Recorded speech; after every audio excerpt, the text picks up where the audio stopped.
Hi everyone, in this video I'm going to review one of the core topics in linguistics, which is morphology. I'll explain the definition, key concept, example, connection, challenge, and my personal reflections based on the review guidelines. Let's start with the material identification. The main topic is morphology, which refers to the study of internal structure of words and how new words are formed. According to George Yule, 2020, morphology deals with morphemes, the smallest meaning-carrying units in a language.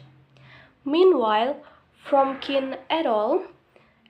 2018 explained that morphology helps us understand how words are built using meaningful components such as roots, stems, and affixes. The purpose of learning morphology: first, to understand how meaning and structure interact inside words.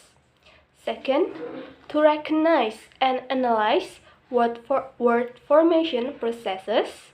Third, to improve vocabulary, grammar awareness, reading comprehension, and language teaching skills. Second is concept and theory. The fundamental concept in morphology is morpheme. What is morpheme? Morpheme is the smallest meaningful unit in language. Morpheme cannot be broken down into smaller meaningful bits. A morpheme is divided into two types: free morpheme and bound morpheme. Free morpheme can stand alone. Lexical morphemes are a type of free morphemes, such as noun, verb, and adjective. Next is bound morpheme.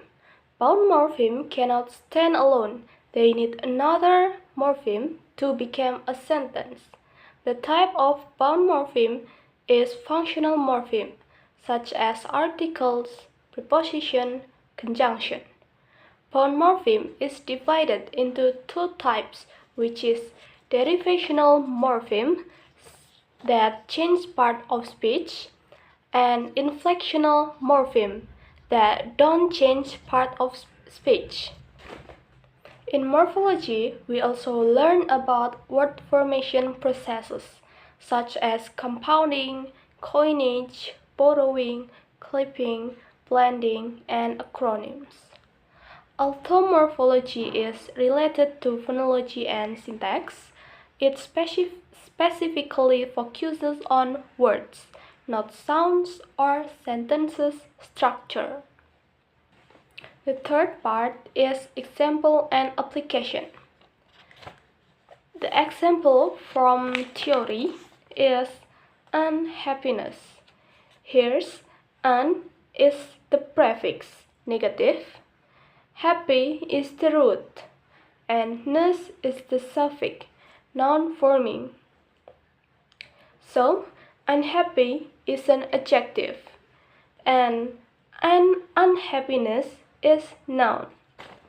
So it's changed from adjective to noun. It's called derivational morpheme. For my own example, I have the word cats.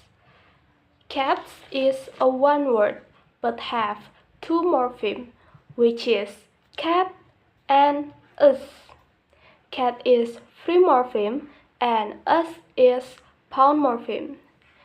Adding us to this word cat doesn't change the meaning, it just changes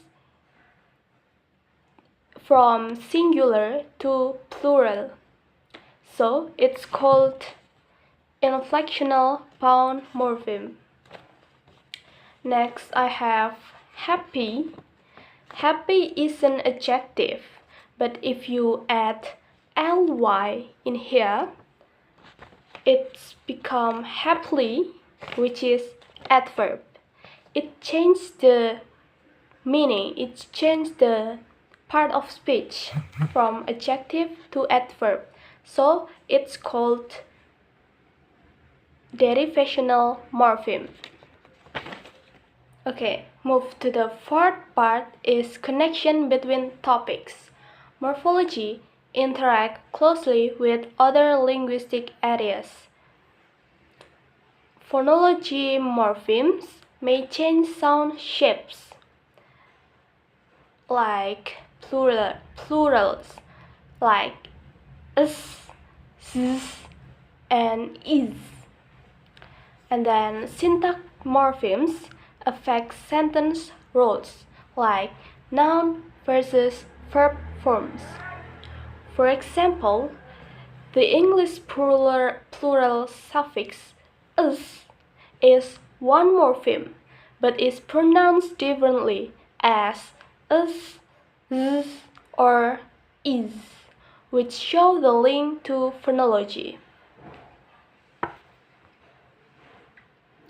Fifth, the difficulties and challenges. The most confusing part of morphology usually include differentiating derivational versus inflectional affixes, identifying bound morpheme that change form, and sometimes English spelling also causes confusion because morphology is based on meaning, not always spelling. 6 is conclusion and personal understanding. From this material, I learned that words are not random combination of letters, but structures unit made from meaningful components. Morphology is essential because it helps us understand how new words are formed, how meaning changes, and why language evolves over time. The most important things I learned is that mastering morphology is not only theoretical. It improves vocabulary learning, academic writing, translation, and even language teaching. 7 is suggestion for improvement. For myself, I should review morphology by breaking down new English words, analyzing affixes, and comparing them across languages like Indonesian, Arabic, or Japanese.